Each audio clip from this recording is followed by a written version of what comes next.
Kaibigan, yes. But to say that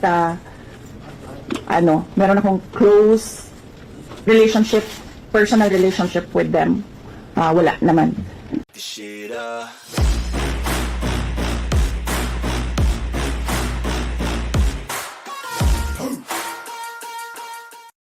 What is your profession?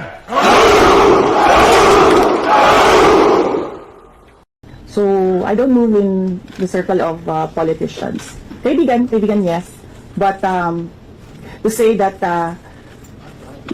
meron akong close relationship, personal relationship with them, wala naman. Kaya siguro, ganyan din siguro kadali sa kanila ang magdesisyon about the impeachment. Kasi wala naman talagang something that is worthwhile sa aming pagiging magkaibigan. Last question. On last year impeachment, nagkaroon po ba kayo ng prior information na may impeach kayo sa House on their last session day?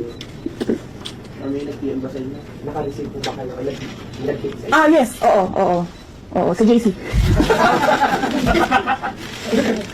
Si JC.